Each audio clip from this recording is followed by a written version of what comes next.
Your brain on a breakup looks identical to your brain on cocaine withdrawal. This isn't poetry, this is neuroscience. When you check their Instagram at 2 a.m., when you drive by their place, when you accidentally text them, you're not weak. You're an addict trying to get a fix, and every contact is a hit. The no contact rule isn't about being cold. It's about letting your brain heal from actual chemical dependency. And in the next 10 minutes, I'm going to show you exactly what's happening in your brain and why no contact is the only thing that works. Let's start with what's actually happening. When you were with them, your brain released dopamine. Every text, every touch, every time you saw them. Dopamine is the neurotransmitter of reward and motivation. It's what makes you feel good. And it's the same chemical released by cocaine, gambling, alcohol.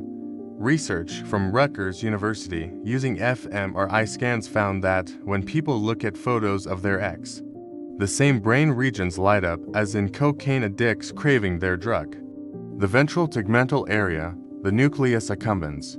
These are your addiction centers, and right now, they're screaming for another hit. This is why Just Move On doesn't work.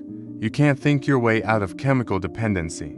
You wouldn't tell a cocaine addict, just stop thinking about cocaine. But that's what we tell people after breakups, as if relationships are just thoughts. They're not, they're neurochemical bonds. And bonds have to be broken, not by will, by withdrawal. Now let's talk about what happens when you break no contact. Even one text. Dr. Helen Fisher's research on rejected love shows that when you have any contact with your ex, your brain releases a fresh dose of dopamine. For about 15 minutes, you feel better. The craving is satisfied. The withdrawal eases, but then, the crash. Because you just reminded your brain what it's missing. You reinforced the neural pathway. You told your addiction centers, this is still available. Keep craving it.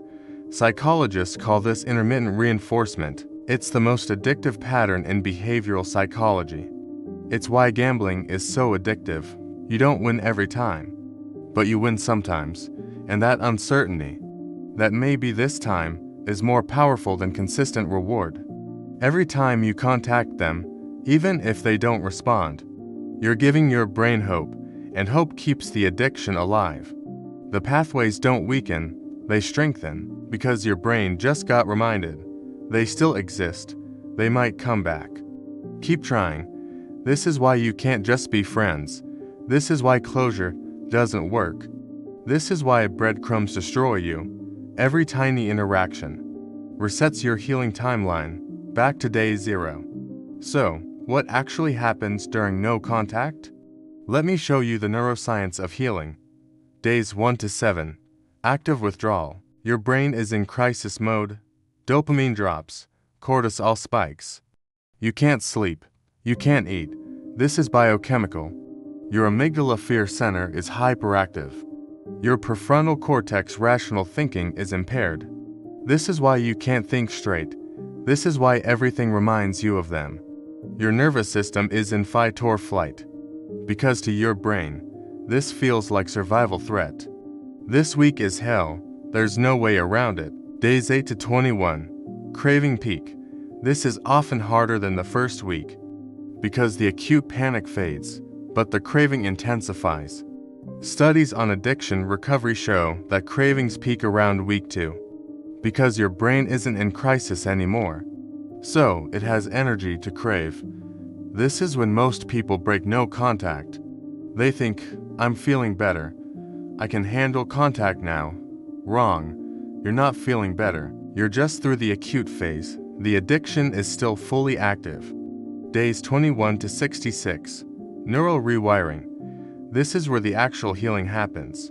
Research on neuroplasticity shows it takes 66 days on average for a new neural pathway to become automatic. Old pathways, thoughts of them start to weaken. New pathways, life without them start to strengthen. Day 30, they're not your first thought in the morning. Day 40, you go a few hours without thinking of them. Day 50, you see something they'd like, and don't tell them. Day 66, something shifts. Not completely, but noticeably. The obsessive thoughts lessen, the physical craving dulls. The neural pathway is losing strength because you've starved it for 66 days. And what you don't feed eventually dies. Now let's talk about why most people fail. They mistake weeks for healing. 3 weeks in, you feel better. The acute pain is gone. So, you think, I'm healed, I can handle seeing them. You contact them.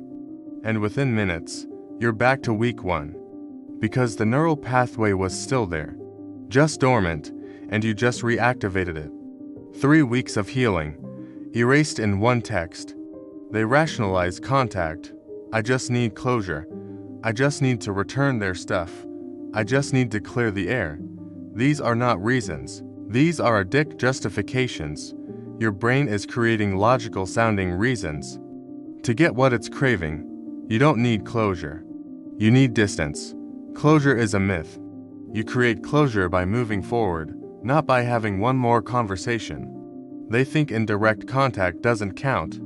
I'm not texting them. I'm just looking at their Instagram.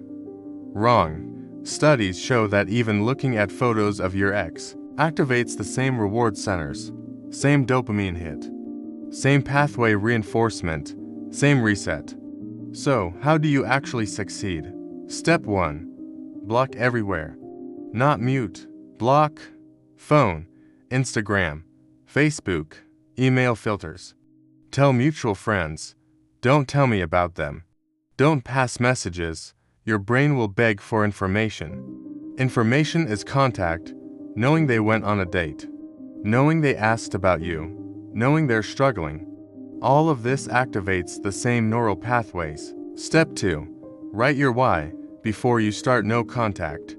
Write down every reason you left, every time they hurt you, every incompatibility, every moment you felt small.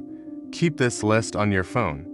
Because on day 18, when your brain is showing you highlight reels, you need to read the truth. Your memory will lie, your list won't. Step 3. Replace the dopamine source. You have a hole where they used to be. Fill it, not with another person.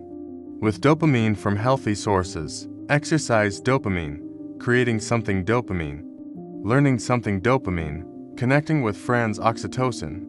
Your brain needs a new reward source, because if you just remove them, your brain will keep seeking the old source, but if you replace them, your brain learns, I can feel good without them. Here's how you know it worked. Around day 90, you wake up, and they're not your first thought, not because you forced it, but because the neural pathway is finally weak. You see something they'd love, and you don't think, I should tell them, you just keep walking. That's not bitterness, that's indifference. And indifference is the opposite of love, not hate. Indifference, because the addiction is broken. The neural pathway exists, but it's dormant. And dormant is as good as gone. No contact isn't cruelty, it's medicine. More on breaking addiction patterns next time.